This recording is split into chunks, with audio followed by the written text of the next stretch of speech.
Lost Together with Blue Rodeo on this Sonic Obsession.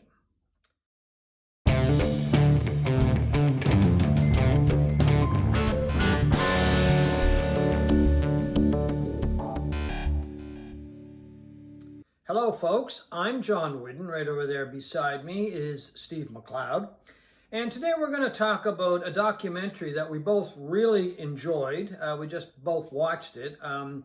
But not so much just the documentary, which is called Lost Together, and it's about the Canadian band Blue Rodeo. I heard about it, and I just never really paid much attention to it. And then I was looking for something one night to watch, and my wife is a bigger Blue Rodeo fan than I am, so we watched it and thoroughly enjoyed it. I thought it was just a wonderful documentary. I liked the fact that they didn't gloss over anything.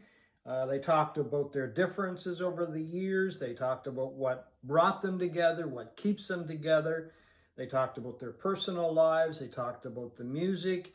And it was just really refreshing to see all of the people in the band be so honest, and former members of the band as well, and people that have been associated with the band. So that's my kind of capsulized idea of it anyway. Yeah, I mean, Blue Rodeo is one of the best loved Canadian bands of all time, and they're like the Tragically Hip. They're a band that really doesn't get much due outside their own home and native land. Yeah.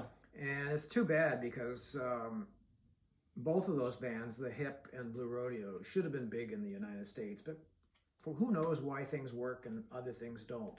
Well, but that's the age-old question, yeah. But they had a very long, 4-decade career in Canada, and they're still going. And they are one of the best loved bands of all time with their combination of North Americana. That's right, North Americana. Country rock, pop, whatever you want to call it. It's just incredible music. The two central figures are Jim Cuddy, this guy, the main singer and guitar player who has this incredible tenor voice that goes up into falsetto in a lot of songs, and Greg Keeler, who's more of the rock mind. They've often been called the Lennon and McCartney of Canada, which... Yeah, and that comes up during the documentary as well. Because they share songwriting credits like Lennon and McCartney, but also because they are such strong, mostly separate songwriters, I think, who get together and put their best ideas together, and their catalog is just filled with incredible music, incredible songs, and we've been sort of almost revisiting Canadian music lately as a result. Oh, big time! As a result of what's going on in our beautiful country and the challenges and threats we're facing right now, and we would like to just give a little bit more credence to the bands, Canadian bands that we love, and perhaps some of our listeners in other countries might not know enough about. But yeah, let's showcase Canadian music for a while, because what's going on with our neighbors to the south, and it has been called, and I agree, a lot of nonsense. And I'm definitely digging a lot deeper into my musical collection, and stuff that I haven't even paid attention to much over the years, and it's amazing what I've found, and Blue Rodeo is a prime example. I mean, it's been a while since I sat down and listened to Blue Rodeo, but I have been a lot lately since I watched the documentary, and there are some absolute gems in their discography and in the songwriting. I mean, I'll stack them up against almost anybody that has been working in the music business as long as they have. For the last 40 years. Yeah, exactly. And Lennon and McCartney is a really good place to start, and to kind of lump them in that category of songwriters who started off doing things together, but now more or less work separately. They've kept the credits, and there is a discussion, it's actually quite funny in the documentary, about why it's usually the credits are Keeler Cuddy instead of Cuddy Keeler, which of course would be alphabetical. And that's a fun part of the documentary. But there's all kinds of those fun bits in the documentary, but also a lot of serious things as well when they talk about their relationships and their relationship together and with other members in the band. And it's a valuable insight, really. And I think a lot of what they talk about is probably applicable to a lot of bands that have been together for 5 years, 20 years, 30 years, whatever. These guys were really musically Well, synchronized. they were bonded. I mean, yeah. From the beginning in Yeah. high school, you know, and shortly after that, when they started writing songs separately and together. Jim Cuddy is kind of he's the kind of the more McCartney of the relationship. Oh, by all means, yeah. You know, he has this beautiful soaring voice that is more Paul McCartney than John Lennon. Yeah. And he has a bigger pop sensibility than Greg Keeler does, in much the same way that Lennon was sort of the rockier voice. Yeah, of the exactly. Beatles. Yeah. So there's amazing, you know, similarities between the two. Well, I got a groups. sense from watching it that Cuddy is more more mainstream. Yeah. Keeler's got a little bit of attitude. Yeah, and attitude and adventurousness. Too. Yeah, and that works with the two of them together. And I think, as the documentary shows, they've had their times over the years.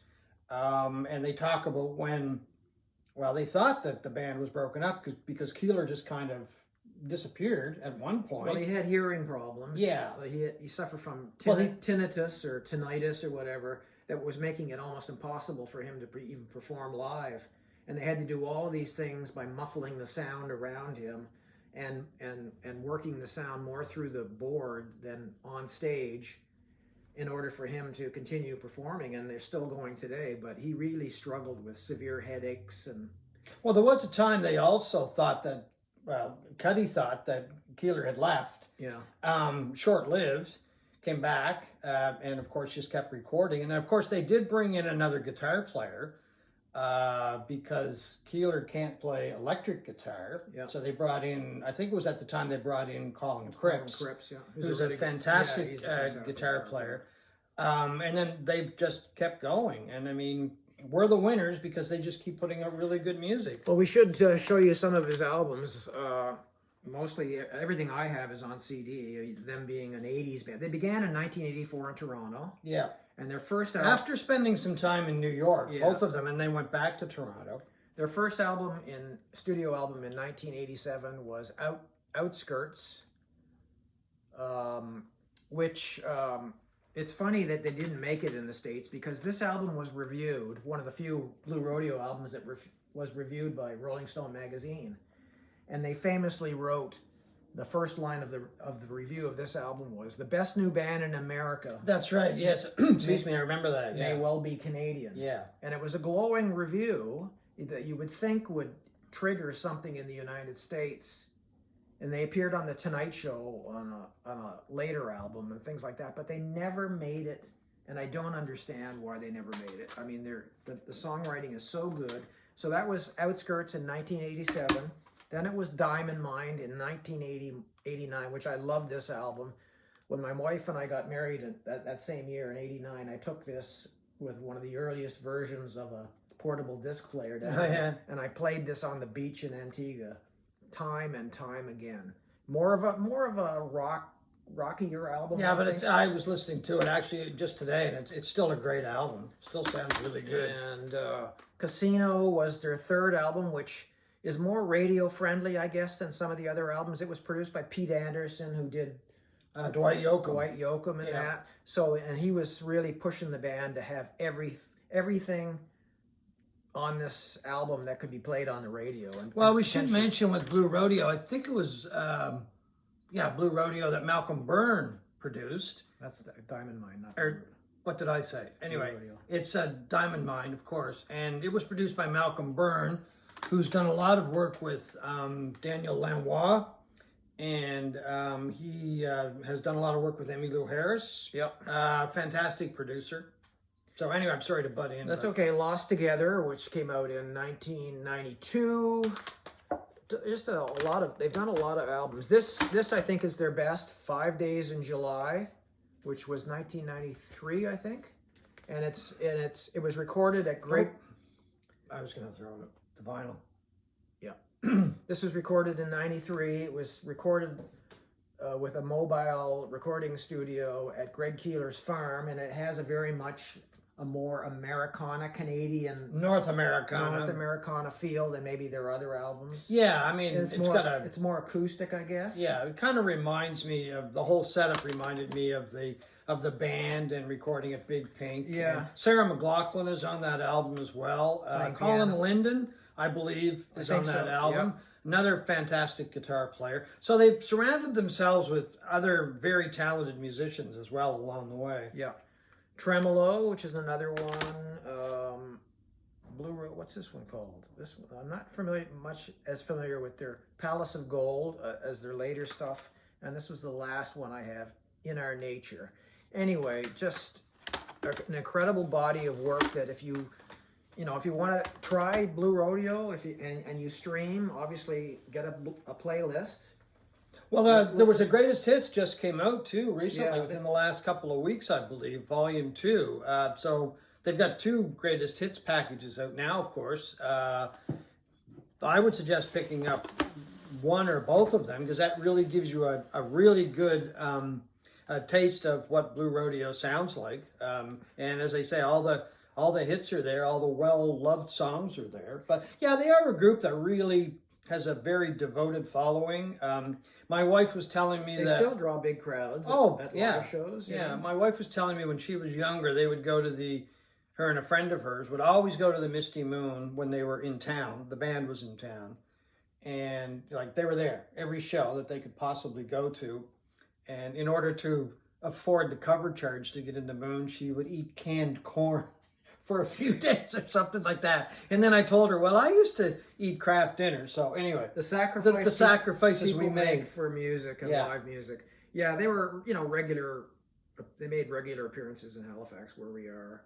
I only saw them once. My wife and I went to the Misty Moon to see them. I'm sure. Well, I'm embarrassed to say I only saw them once too. Yeah.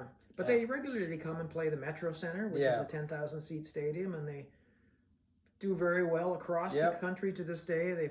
There's a mention of Halifax in the documentary. Yeah, Greg Keeler mentions that at just Halifax they were playing. I'm pretty sure it was the Metro Center or Scotiabank Center that it's called now.